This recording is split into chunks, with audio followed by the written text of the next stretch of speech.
बिहार के नालंदा जिले में एक जगह पड़ती है हरनौत, जिसका नाम बिहार की सियासत की किताब में हमेशा के लिए एक खास तौर पर दर्ज हो गया है। इस विधानसभा सीट की कहानी किसी रोमांचक सियासी फिल्म से कम नहीं है, क्योंकि ये वो सीट है जहां से बिहार के मुख्यमंत्री की कुर्सी पर सबसे ज्यादा समय विराजमान रहने वाले नीतीश कुमार ने अपना पहला चुनाव लड़ा था और अपनी राजनीतिक पारी की शुरुआत की थी। कभी कांग्रेस का गढ़ रही यह सीट धीरे धीरे स्वतंत्र पार्टी, समता पार्टी और जनता दल यूनाइटेड के रंग में रंग गई। आइए सीट के दिलचस्प इतिहास को आसान और रोचक अंदाज में जानते हैं। नमस्कार, मैं उत्कर्ष प्रताप सिंह और आप देख रहे हैं टीवी 9 भारतवर्ष। हरनौत का सियासी सफर कई उतार चढ़ाव से भरा रहा है। 1950 के दशक में बिहार में विधानसभा सीटों का पुनर्गठन हो रहा था, इसीलिए 1952 और 1957 के चुनावों में हरनौत का जिक्र नहीं मिलता। लेकिन 1977 में सीट ने सुर्खियां बटोरी, जब स्वतंत्र पार्टी के भोला प्रसाद सिंह ने जीत हासिल करी। ये जीत इसलिए खास थी क्योंकि उस दौर में राष्ट्रीय पार्टियों का दबदबा था, लेकिन हरनौत ने छोटे दलों को मौका देकर सबको चौंका दिया। 1980 में स्वतंत्र पार्टी के अरुण सिंह ने इस सीट पर कब्जा किया, जिससे यह साफ हो गया कि हरनौत में स्थानीय नेताओं और छोटे दलों की ताकत बढ़ रही थी। लेकिन असली खेल शुरू हुआ 1985 में, जब एक युवा नेता ने इस सीट से अपनी सियासी पारी को शुरू किया।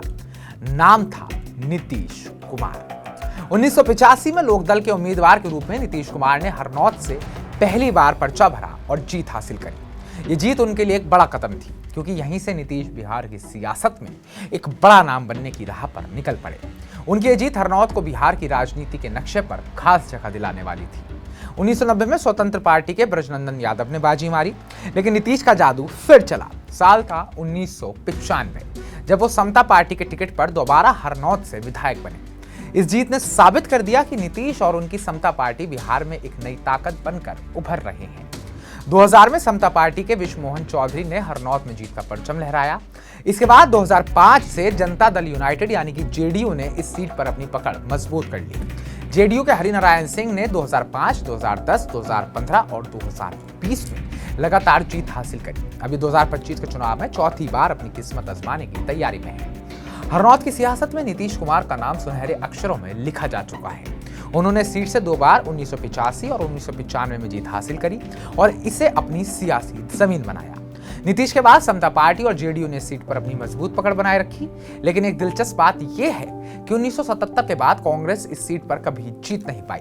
ये दिखाता है कि हरनौत की जनता ने स्थानीय और क्षेत्रीय दलों पर ज्यादा भरोसा जताया। हरनौत सिर्फ एक विधानसभा सीट ही नहीं, बल्कि बिहार की सियासत का एक महत्वपूर्ण केंद्र है। नीतीश कुमार जैसे बड़े नेता की सियासी शुरुआत यहीं से हुई। इस सीट ने स्वतंत्र पार्टी, लोकदल, समता पार्टी और जेडीयू जैसे दलों को मौका दिया है, लेकिन कांग्रेस को 1977 के बाद यहां से कोई मौका नहीं दिया गया। भी 2025 के विधानसभा चुनाव में हरनौत फिर से सुर्खियों में रहेगा। जेडीयू के हरिनारायण सिंह एक बार फिर मैदान में है। क्या वो अपनी जीत का सिलसिला जारी रख पाएंगे या कोई नया चेहरा हरनौत की सियासत को नई दिशा देगा?